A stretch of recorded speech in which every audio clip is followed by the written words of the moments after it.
Welcome to the Pub Date Podcast, the show where two book broads discuss what should happen before, during, and after your book publication date. Brought to you by Broad Book Group, with your hosts Vanessa Campos and Jen Dorsey.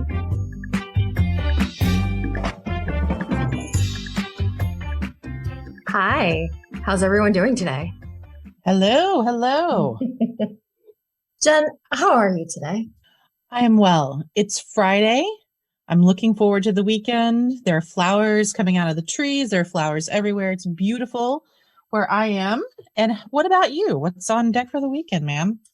You know, I picked up a few new books, but and speaking of books and researching book proposals, I'm sure like many of us have already seen who are plugged into social media, I came across Rachel Hollis. Oh yeah. Let's jam on that. Yeah. So Rachel Hollis is the guru of self-help, pulling yourself up from your bootstraps kind of lady. And what was it, last weekend, she put out a really weird statement that someone who has so much to lose probably shouldn't do. So I wanted to pick your brain about this because it's also a conversation about platform, voice, and privilege. So what is your take on Rachel Hollis and her statement about how she doesn't want to be relatable? Really the overall, I don't know, disrespect that she had for the people that helped her get to where she is, I want to say. Yeah, I mean, I think that's the big book news this week. There's always book news, and I love it that we're kind of kicking it off here with a little bit of that today. Yes, it was a tough video to watch. I believe it's already been taken down, but I'm sure that you can find it because the internet is forever, right? Which is the problem. So, yeah, I think that she shouldn't have said the things that she said, and B, the reaction to it was very, very justified because, here's someone who's writing books, who's got a platform based on giving advice to people and to explaining to them how she thinks they should, do life or how it's worked for her. And so to kind of come out and say, well, I don't want to be relatable. I'm rich and I deserve it. And, screw you if you don't like it.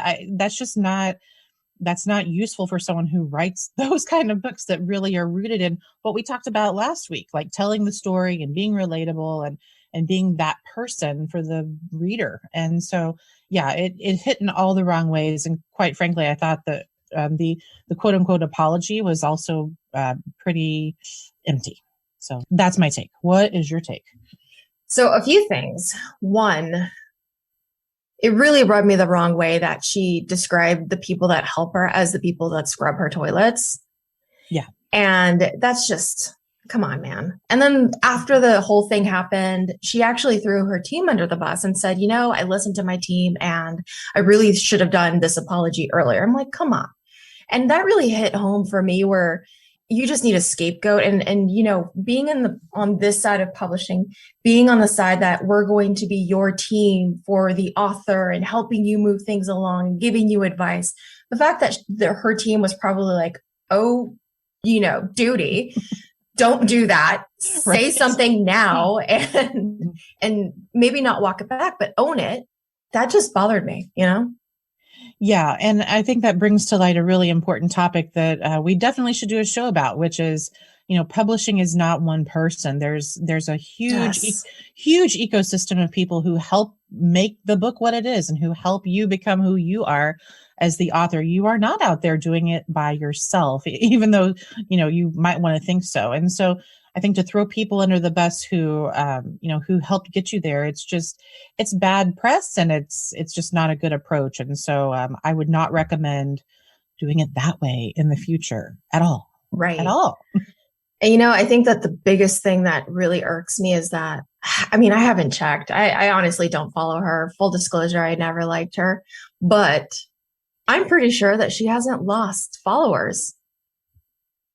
And she won't lose sales. And, and I think the biggest conversation there is the reason why is because her followers are just like her.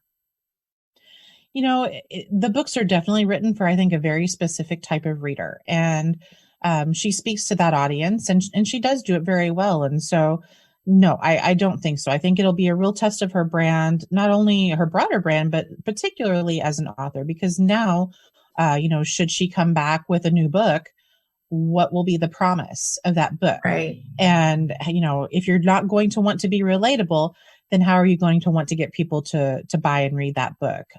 So I think that's going to be a big hurdle for her going forward. Well, chances are that she's just going to wake up one day and write a book about her new divorce, even though she and her husband or ex-husband, soon to be ex-husband, are spewing out relationship advice. You know what? This is a really good reason why you should have a good book proposal. Yes. Hey. So book proposals. And this is something that is the center of what it means to put yourself together, get up and wash your face, girl, and put a book proposal together because, it's important. It's the roadmap for not just yourself. It's a roadmap for your book publisher. So let's talk book proposals, specifically nonfiction. Let's do. I'm going to ask you, Jen, because you've been acquiring books for a really long time. Ooh, so what is the book proposal and who wants to see it? Beautiful. All right. So first of all, this is not something that fiction people really care about, because fiction writers typically do not write a book proposal. They write pitches, and that's a whole different ballgame, right? So book proposals are really for nonfiction writers. And what they are is basically just a way to say, here's my book, here's my idea, here's me. Do you want to publish it? And so I like to kind of equate it to a business plan. If you're familiar with writing a business plan, you sit down and you say, here's the market for my business, and here's my idea, and here's how much all this is going to cost, and here's why it's going to succeed. A book proposal is a business plan for your book. And so you really have to kind of lay all that out there, say why you're the right person to write the book, why this book is different from other books like it in the marketplace of ideas. Give us a little sample of what your writing is like, because we'd like to know that you can, in fact, write. And talk a little bit about that all-important platform. So there are a lot of working parts. And as an editor, as an acquiring editor, I have to look at all of those things. So I have to wear my editor hat, but I also have to wear my marketing hat when I'm looking at it, and kind of, see the convergence of those two worlds in the book proposal. So let's say, you're a business owner, you're a coach, a consultant, self-help guru, and you have an idea for a book. Chances are that you already have a business. You've already gone through this process. And I've seen this. I've seen people who have had what seems to be really successful businesses. And when they are ready to present their book to a publisher, the book proposal falls short. And, it's not always, apples to apples. And I need to ask you, because I know what I see, and it's just like, I really wish you had mentioned X, Y, and Z. But what are the biggest mistakes that you see in book proposals, or something that is maybe like a great topic, but it falls short here, or an author that looks good on, I guess it's not paper, but, good on their website and social media, but where are they falling short in the proposal? Oh, that's a really good question. So I'm going to put on my editor hat to answer that. And then you can wear the marketing hat, when we get to that piece of it. So I think a couple of things really stand out to me. A, of course, is just the quality of the writing. And I say that with a star next to it. I say it with a caveat, because in nonfiction, people are not always writers first. And that is okay. Mm-hmm. That's fine. I mean, not everybody makes writing the biggest chunk of their business. If they're successful in whatever it is that they're pitching, whether they're a self-help guru, or whether they've written an amazing cookbook, or they're a great chef, or have, an amazing marketing business, whatever it is, I want them to be the best person at what they do. Right. Mm-hmm. So that doesn't always translate into them being able to write about it. So I get that. But that said, I at least want to know that you can put basic thoughts together, right? I mean, that's kind of important. And granted, that's the role of ghostwriters, which, maybe we'll attack that on another show. But I do want to see that at least the thoughts are there, right? There's a cohesive train of thought. You don't have to be the best grammarian in the world at all. That's what we have editors for. But I want to see your thoughts put together in a way that makes sense to me as someone who may not know your topic or who might be new to it or learning more about it. So I really look for those more developmental, substantive pieces. Does the idea really sing? Is it a cool thesis? Is it a neat idea? And by neat, I mean, is it unique? I think in every single book category, there's a lot out there, right? And so we have to kind of say, all right, well, what's the niche here? Riches in the niches, right? Exactly. All the time. So question for you. How much writing should be included in the proposal? So do you want to see a full manuscript? No. And why is that? Well, with nonfiction especially, I think having an outside reader, like an editor, like an acquisitions editor, one of our goals is to kind of help you mold that book into something that fits a new line item, that fits a new part of the niche. So if you're not if you're like your idea is new and different, or it's a spin on an older idea, our goal is to help you get it there even more so that it really stands out in the marketplace. And so if you go out and you write the whole thing, you've done a whole lot of work without any guidance from your publisher. And I don't think you want to do that. We're a team. And we talked just a few moments ago about who all's involved. And so that's our goal there, to kind of help you hone it for the marketplace. So don't write the whole thing. I want to see your table of contents. I want to see a sample chapter or maybe two. That's it. Don't go deeper than that, because if you spend all your time writing something that then the publisher is going to completely scrap, you've wasted a lot of time. Right. Yeah. And that's a really good point in terms of, how much are you as an author willing to let go, Yep. Creative or not, writing wise. I'm going to say creatively, because there's some creativity and there is creativity in writing, because you do have to be, aware of what differentiates you in the marketplace. But the book proposal itself, I know you've seen a lot of them, and I know you've seen great ones, and I know you've seen really shitty ones. What is the one thing that you really wish authors would stop doing? Oh gosh. Oh, there are so many of them. Do I just have to pick one? Just the one. I mean, like if it was like the one thing that really is just like, God, stop. Just stop. Right. Oh, I think the one thing I would beg of people is to do, well, it's not really a stop. Okay. Stop pulling all of your competitive titles from the top 5 list in your category on Amazon. Yes. Stop doing that. Okay. We know that Jen Sincero writes great books. We know about Malcolm Gladwell. We know, because those people are in their marketplace, right? We know Guy Fieri is a very famous chef and, has cookbooks. I realize that those things are out there. I want to know what competitive titles are most akin to what you're writing, not what the biggest are in your overall category. So please stop doing that. Do a deeper dive, do a little more research, click past the first page of Amazon results and tell me why you're different. That's a good point. And that actually brings me up to the point of the things that in terms of a book proposal, competitive titles. Go ahead. I was just going to say, let's flip the script and you talk to me about marketing a little bit, because comp titles are really, really important. And I think the marketing starts there. So comp titles, if your book proposal says something along the lines of, there's nothing on the market that's like this, I'm probably not going to keep reading. Sorry, there is.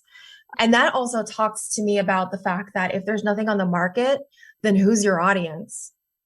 Right. No one on the market. And then usually those same proposals will include something like, everyone is my audience. Mm-hmm. And that's a problem. That's a problem because we want to narrow it down to the 25,000 people in the country who are going to likely look at you, say, I relate to this person and I want to learn about this. And I'm going to say 25,000 people because that's a really small niche.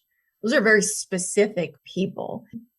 And going back to your point about competitive titles, yeah, go to page 2, go to page 3 of Amazon. Take a look at who people are who is following you and who they're following, because that's a really good place of finding, other people who are probably talking about the same topic, other people who have probably written about the same topic. And granted, they have a spin on it and you have a spin on it. That's why you guys have mutual audience members. So yeah, those are really big things. It's like, don't tell us that there are no competitive titles, and don't tell us that your book is for everyone. It's not. It's absolutely not. If you say those things, chances are that they're neither. So then what do you want to see from a marketing standpoint? Like, that's your what not to do. What's your big to do? What sells it for you? So what sells it for me, and this is something that it's just kind of like that balancing act struggle. We work together and we were publishing mid-list authors. So that means really that you're not a Rachel Hollis, you're not a Malcolm Gladwell, but you are, a thought leader within your own network of people. And that may mean that you have a small business and you bring in 5,000 unique visitors to your website, and you blog about the topic that you're talking about, and you are a guest blogger on other websites. And keep in mind that these are the things that I want to see in a book proposal, and you're writing on the topic, and that you have spoken at events and you have booked interviews, you've booked podcasts with the book broads. So, those type of things, I want to see that you've done it. We don't necessarily want to focus on, what you want to do. The book proposal is not a place for your wish list. This is not a place of, once the book is out. No, the work starts yesterday, So that's really what I'd love to see. A lot of the times people forget, like, oh, I have a website. How many people come to my website? Where are those people located? Because from a marketing perspective and a publisher's perspective, they can then book ads in those specific areas. They can then find lookalike audiences to serve ads to. And that's in order to help you in your book strategy. So one of those things is like, pretend that you're putting this together for yourself as a business plan and how this book fits into your business strategy. Because I'm sorry to say, the book publisher is going to try to get you in as many places as possible. But at the end of the day, they're just looking to amplify what you already have. You need to be a viable business product, and you need to come into the process already ready to sell. If you sell or have webinars that are, getting 25 people, but, 1,000 people opened up your email about it, that's also really good information to know. Because we want to see what percentage of the people how many people you were able to reach and how many people actually showed up. And that's not a bad percentage. I mean, to be honest with you, I will take those 25 copies, because at the end of the day, that publisher will likely add you to the list of their events, upcoming events. They'll do everything that they can to help you. But that's the number one thing, is that you have to have that piece in place.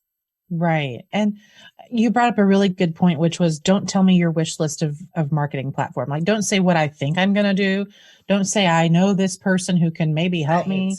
Definitely don't say that you're going to send it to Oprah. I mean, you can, go for it. But yeah, to me, I would rather have realistic data and realistic numbers for that platform and what you're already working on than your wish list of what you hope you're going to do. I have another question for you on the marketing side. What's the scoop with social? What's important? What's not? When you're looking at someone's social platform, what matters to you as a book marketing person? So in terms of social media, what I like to look at is how many people are following you. But not only that, are you engaging with comments that are coming in? Are you blogging, and are people asking questions? And is that a conversation that's happening? Because chances are you're not, Tony Robbins and have millions of people who work for you and can answer these questions. So that's really the conversation piece, is as a mid-list author and as a small business owner, you need to have that conversation with people on social. So even if you have 5,000 followers, 500 followers, 150 followers, tell me how engaged you are, because that's more important than having a large audience that you can scream into, but no one responds. Right. Yeah, for sure. I mean, there are ways for people to know that, right? I mean, there's Google Analytics, there's Facebook Analytics. You don't have to be super savvy. You can hire somebody to do that if you really want to. Oh yeah, absolutely. There are several easy to use platforms that you can just plug in and figure out what your score is. And we can share those on our website and our social media later with everyone. So yes, there are easy to use tools that you can use to analyze yourself. And just Google yourself. That's a really good starting point. Yeah, absolutely. So question now that you have a book proposal, you have a platform, a lot of people are wondering, does it make sense to actually hire a literary agent if I could just do it myself? What are your thoughts, Jen? That is such a big question. It's such a huge question because it depends on goals and it depends on what kind of publishing situation you want. And it depends on your house that what size of publishing house you want to go to. There's so much there to unpack, so much to unpack that I think we ought to do a whole show about it. I agree. In fact, next time that we get on the air, let's invite a literary agent so that she can ask all the questions. Let's do. I want to pick their brain. I want to know the inside scoop on what they look for and what we need to help people learn how to do so that they can sell their book.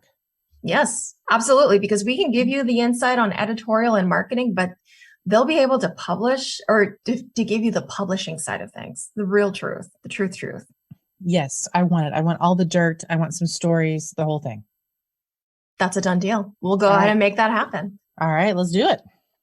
Until next time, join us on Pub Date Podcast as we talk to literary agent and ask her all the nitty-gritty things on what should and shouldn't happen between your book proposal and actually signing an agreement. Oh, I cannot wait. Thanks so much. Everybody have a great weekend. Thank you to our producer, Paul Roberts. Thank you to our executive producer, Emily Carpenter-Polskamp from Little Red Communications. We will see you next time. See ya. We hope that you gained some valuable insights into the world of book publishing. Head over to broadbookgroup.com to learn more about us and all our services.